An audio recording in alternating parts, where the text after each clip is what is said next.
عفا اللہ عنک، اے نبی اللہ آپ کو معاف کرے، لما اذنت لہم، آپ نے ان کو کیوں اجازت دے دی؟ یعنی جو منافقین آ کے جھوٹے بہانے کرتے تھے، کوئی کہہ رہا ہے میری بیوی بیمار ہے، کوئی کہہ رہا ہے کہ میرے ساتھ خود ایشو اٹیچ ہے بیماری کا، جس کی وجہ سے میں اس قتال میں غزوہ تبوک میں آپ کے ساتھ نہیں جانا چاہتا۔ اب ظاہر ہے کہ کسی بھی سمجھدار لیڈر کو فوراً سمجھ آ جاتی ہے کہ یہ تو بہانے کر رہا ہے، اور نبی علیہ السلام کا تو اتنا ایکسپیرینس بھی ہو چکا تھا، آپ کو سمجھ تو آ جاتی تھی کہ یہ بہانے کر رہا ہے، لیکن آپ ظاہر کے اوپر فتویٰ لگاتے تھے، ان کا عذر قبول کر لیتے تھے۔ لیکن اللہ تعالیٰ نے فرمایا کہ آپ کو ان کا عذر قبول نہیں کرنا چاہیے تھا، تاکہ پتہ چل جائے کہ کون نعرے مارنے والا مسلمان ہے اور کون پریکٹیکل واقعی اس طریقے پہ چلنے والا ہے۔ اللہ کو تو پہلے ہی پتا تھا، باقی لوگوں کو بھی پتہ چل جائے۔ لما اذنت لهم حتى يتبين لك الذين صدقوا، آپ نے کیوں انہیں اجازت دے دی یہاں تک کہ پتہ چل جاتا ہے، آپ کے سامنے یہ چیز ظاہر ہو جاتی کہ کون ہے جو سچے ہیں اپنے دعووں میں، وتعلم الكاذبین، اور آپ جان لیتے کہ کون ہے جھوٹے جو صرف زبانی کلامی نعرہ بازی کر سکتے ہیں۔ لا يستأذنك الذين يؤمنون باللہ،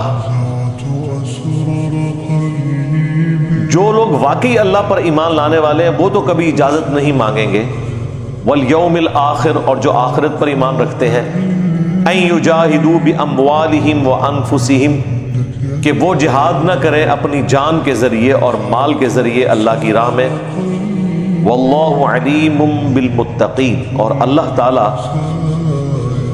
ڈر کی روش اختیار کرنے والوں کو، تقوی اختیار کرنے والوں کو خوب جانتا ہے۔ اس میں یہ بھی کلیئر ہو گیا کہ یہ اللہ تعالیٰ انہیں ایکسپوز کرنا چاہتا تھا، نبی علیہ السلام ان کے صحابہ کے سامنے۔ باقی اللہ کو تو پتہ ہے کہ کون بے ایمان ہے، کون جھوٹا ہے، کون سچا ہے۔ آخرت کا دن بھی اللہ نے اسی لیے رکھا ہوا ہے، ادروائز آخرت کے دن کی ضرورت کوئی نہیں تھی۔ جو شخص مر گیا، اللہ کو تو پتہ ہے کہ اس نے کون سی چیز غلط کی، کون سی ٹھیک کی، وہ اس کے مطابق فیصلہ کرتے ہیں، لیکن اللہ کی صفت عدل یہ ہے کہ وہ پورا ایک مقدمہ قائم کرتا ہے، اس کے بعد چیزیں اسٹیبلش کرنے کے بعد اپنا فیصلہ سناتا ہے۔ دنیا میں بھی ایسے ہے۔ تو نبی علیہ السلام کو کہا جا رہا ہے کہ آپ کو ان کو نہیں چھوڑنا چاہیے تھا، یہ ایکسپوز ہو جاتے، اور ایک دنیا میں ایکسپوز کرنے کا طریقہ بھی بتا دیا گیا کہ دیکھ لیں جو ایمان والے لوگ ہیں نا، وہ تو کبھی بھی اجازت نہیں طلب کریں گے، وہ تو اپنی آخرت کی ہمیشہ کی کامیابیوں کا ذریعہ اس غزوہ تبوک کو سمجھ رہے ہیں کہ ہم مر کے اللہ کے حضور پیش ہوں گے۔ وہی سیدنا حسین ابن علی کا قول رضی اللہ تعالی عنہما علیہم السلام کہ اگر زندگی کا انجام موت ہے تو شہادت سے بیسٹ آپشن کوئی نہیں۔ ہر شخص نے دنیا سے جانا ہے، تو کیوں ایئر کریش میں مرے کوئی، کیوں مرے روڈ ایکسیڈنٹ میں؟ اللہ کی راہ میں قتال اور جہاد کے ذریعے اپنی زندگی اللہ کے سپرد کر دیں، اس سے بیسٹ کوئی آپشن نہیں ہو سکتا۔ تو یہ بتایا جا رہا ہے کہ ان کی فیس ریڈنگ بھی پلس ان کے اعمال بتا رہے ہوں گے کون مخلص ہے دین کے ساتھ۔ تو اللہ تعالیٰ جو تقوی کی روش اختیار کرنے والے لوگ ہیں انہیں خوب جانتا ہے۔ ابھی تو آگے یہ مضمون مزید کھلے گا، اور اس کانٹیکسٹ میں انشاءاللہ بخاری مسلم کی وہ ڈیٹیلڈ حدیث بھی آئے گی، کعب بن مالک کی توبہ کا جو واقعہ ہے، جس کی وجہ سے سورہ کا نام التوبہ ہے۔ اس میں وہ صحابی کہتے ہیں کہ ہزاروں لوگ تھے، نبی علیہ السلام کے سامنے بہانے کرنے والے بھی تھے، اپنے نام لکھوانے والے بھی تھے، تو اللہ کے نبی علیہ السلام کو نہیں پتہ چلتا تھا کہ کون جا رہا ہے کون نہیں جا رہا، یہاں تک کہ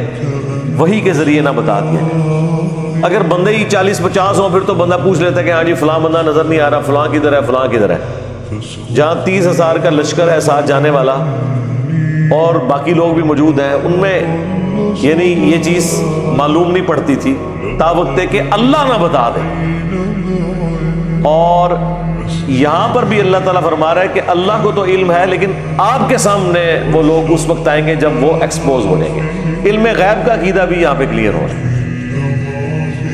اور یہ شرم کا مقام ہے کہ یہ بات اب مسلمان کو اس میں سے یہ بھی بتانی پڑ رہی ہے، کیونکہ جب آپ عقیدے اس قسم کے بنا لیں گے تو پھر تو ہمیں یہ اس لیول پہ اتر کے بات بتانی پڑے گی۔